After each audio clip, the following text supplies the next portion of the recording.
Hello dear students, welcome to Magnet Brains. मैं संचिता जैन, आप सभी की सोशल साइंस एजुकेटर। आज के सेशन में लेके आई हूँ इंटरनेशनल ऑर्गेनाइजेशन की सीरीज में अगले इंटरनेशनल ऑर्गेनाइजेशन नाटो के बारे में। इसके पहले मैंने कई सारे इंटरनेशनल ऑर्गेनाइजेशन यानी कि अंतर्राष्ट्रीय संगठनों के बारे में आपको बताया है। उम्मीद है सारी चीजें आपने देखी होंगी, सारे वीडियोस आपने अटेंड करे होंगे। अगर नहीं देखे हैं तो जल्दी से जाइए और बाकी के वीडियोस भी देख लीजिए।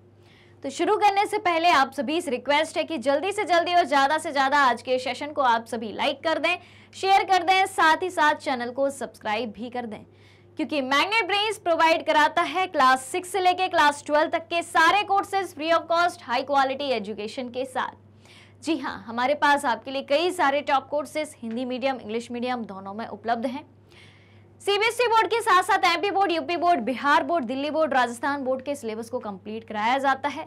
उन सारे स्टेट बोर्ड के सिलेबस को कंप्लीट कराया जाता है जहां पर एनसीईआरटी का पैटर्न फॉलो होता है, क्योंकि हम पढ़ाते हैं आपको एनसीईआरटी से।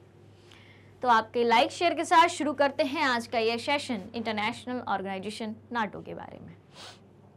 देखें तो नाटो क्या है? नॉर्थ अटलांटिक ट्रीटी ऑर्गेनाइजेशन, उत्तरी अटलांटिक संधि संगठन। नाटो का फुल फॉर्म क्या होता है? नाटो की हम बात करें तो नाटो को कहा जाता है North Atlantic Treaty Organisation. Alright, ये हो गया इसका फुल फॉर्म। हिंदी में उत्तरी अटलांटिक संधि संगठन कहा जाता है। अब उत्तरी अटलांटिक संधि संगठन यानी कि नाटो की स्थापना कब हुई थी? इसकी स्थापना हुई थी 4 अप्रैल 1949 को। ये बात आपको याद रखनी है क्योंकि ये अक्सर पूछा जाता है। इसकी स्थापना हुई थी 4 अप्रैल 1949 को 12 संस्थापक सदस्यों द्वारा हुई थी। पहले इसके कितने थे? जब ये बना था तब उसके 12 सदस्य देश थे, ठीक है। तो उन सदस्यों द्वारा अमेरिका के वॉशिंगटन में इसकी स्थापना हुई थी। कहाँ हुई थी? अमेरिका के वॉशिंगटन में 4 अप्रैल 1949 को 1949 को 12 संस्थापक सदस्यों के द्वारा। यह एक अंतर सरकारी सैन्य संगठन है, ठीक है।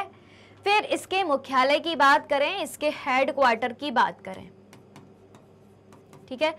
तो इसका हेडक्वार्टर कहाँ है? इसका हेडक्वार्टर बेल्जियम की राजधानी ब्रुसेल्स में इसका हेडक्वार्टर है। और वर्तमान सदस्य देशों की बात करें तो वर्तमान में सदस्य संख्या बढ़ के 30 हो गई है, यानी कि 30 देश वर्तमान में नाटो में शामिल हैं। नाटो यूरोप और उत्तरी अमेरिका के देशों के मध्य, किन देशों के मध्य? यूरोप और उत्तरी अमेरिका के देशों के मध्य एक सैन्य गठबंधन है। Alright, clear? तो ये हो गई नाटो के बारे में बेसिक इंफॉर्मेशन। इसके बाद जानते हैं नाटो के उद्देश्य के बारे में कि आखिर नाटो का उद्देश्य क्या है।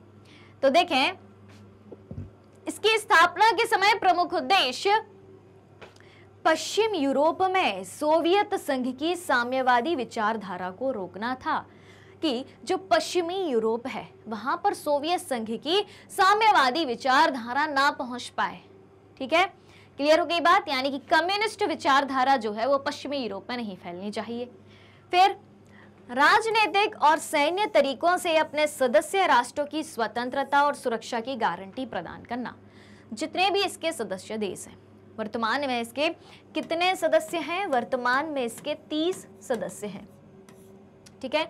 तो अपने 30 सदस्य देशों को राजनीतिक और सैन्य तरीकों से राष्ट्रों की स्वतंत्रता और सुरक्षा की गारंटी प्रदान करना, कि सैन्य तरीके से आप सारे देश स्वतंत्र हैं और राजनीतिक रूप से भी सुरक्षित हैं, स्वतंत्र हैं। फिर अगली बात क्या है?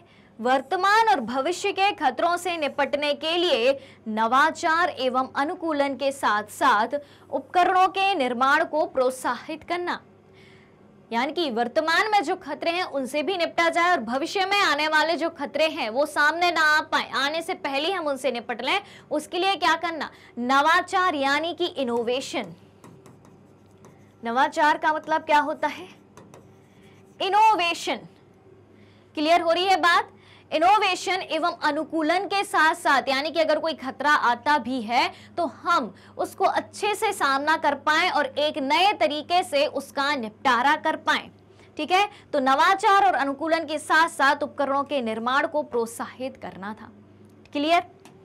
ये है भाई नाटो का उद्देश्य। अब जानते हैं नाटो के कार्यों के बारे में। तो देखें, नाटो आतंकवाद की समस्या से निपटने के साथ साथ आतंकवादी हमले के परिणामों का प्रबंधन करने के लिए नई क्षमताओं और प्रौद्योगिकियों का विकास करता है। अभी हमने क्या पढ़ा था, नवाचार को बढ़ावा देता है कि अगर वर्तमान में जो खतरा है और भविष्य में कोई खतरा हमारे सामने आता है तो उससे कैसे निपटा जा सकता है। ऑलराइट, तो नाटो जो है आतंकवाद की समस्या से निपटने में मदद करता है और साथ ही साथ जो आतंकवादी हमले हो रहे हैं उसके क्या परिणाम आ सकते हैं उनका प्रबंधन करने के लिए नई क्षमताओं प्रौद्योगिकियों का विकास करता है कि कैसे हम अपनी क्षमताओं के साथ आतंकवादी हमले से निपट सकते हैं और किन टेक्नोलॉजी का प्रयोग करके इस तरीके के हमले को हम रोक सकते हैं। ठीक है, फिर क्या है, नाटो लोकतांत्रिक मूल्यों को बढ़ावा देने कि हर देश में लोकतंत्र बना रहे और अपने सदस्य देशों की समस्याओं को हल करने के अलावा इतना तो करता ही है, साथ ही साथ विश्वास का निर्माण करता है, रक्षा और सुरक्षा मामलों पर परामर्श और सहयोग की अनुमति भी देता है कि सभी सदस्य, जितने भी नाटो के सदस्य हैं, नॉर्थ अटलांटिक ट्रीटी ऑर्गेनाइजेशन के जितने भी सदस्य हैं, सभी को रक्षा और सुरक्षा मामलों पर परामर्श देता है, सहयोग भी देता है कि सभी देशों को एक दूसरे का सहयोग देना होगा। ऑलराइट, अब है नाटो की संरचना। नाटो का स्ट्रक्चर कैसा है, नाटो में क्या क्या शामिल है, कितने स्तर पर कौन कौन सी व्यवस्थाएं इसमें करी गई हैं। तो देखें, सबसे पहले है इसमें परिषद। सबसे पहले क्या है, इसमें परिषद है। कैसी परिषद है, तो ये नाटो का सबसे सर्वोच्च अंग है। ठीक, इसका निर्माण राज्य के मंत्रियों से होता है। ठीक है, कई सारे मंत्री होते हैं इसमें और इसकी मंत्री स्तरीय बैठक वर्ष में एक बार होती है। जो इसकी परिषद है, जो इसका सर्वोच्च अंग है, इसकी बैठक वर्ष में कितने बार होती है, एक बार इसकी बैठक होती है। ठीक, और परिषद का मुख्य उत्तरदायित्व क्या है, समझौते की धाराओं को लागू करना। ये जो परिषद है नाटो का सर्वोच्च अंग है। नाटो के तहत जितने भी समझौते करे गए हैं उनकी हर एक धाराओं को लागू करना है। ठीक, फिर दूसरा अंग है उप परिषद। संरचना में दूसरी बात आती है उप परिषद की। परिषद के बाद अब उप परिषद क्या है, इसको भी देखते हैं। तो यह परिषद नाटो के सदस्य देशों द्वारा नियुक्त, ध्यान से सुनिएगा, यह परिषद नाटो के सदस्य देशों द्वारा नियुक्त कूटनीतिक प्रतिनिधियों की परिषद है। ठीक है, और ये नाटो के संगठन से संबद्ध सामान्य हितों वाले विषयों पर विचार करते हैं। किस पर विचार करते हैं, नाटो के संगठन से जितने भी संबंधित हित हैं, नाटो के सदस्य देश जितने हैं उनके क्या हित हैं उन पर भी बात होती है, उन पर भी विचार विमर्श होता है। ये हो गया भैया उप परिषद का काम। क्या क्या, एक तो ये कि नाटो के सदस्य देशों द्वारा नियुक्त कूटनीतिक प्रतिनिधियों की परिषद है, जो कि कूटनीति बनाते हैं, रणनीति बनाते हैं कि कैसे आगे जाके हमें इस संगठन के लिए काम करना है, इस संगठन के सदस्य देशों के लिए काम करना है। ठीक, अब क्या है, संरचना में तीसरे अंग में बात आती है प्रतिरक्षा समिति की।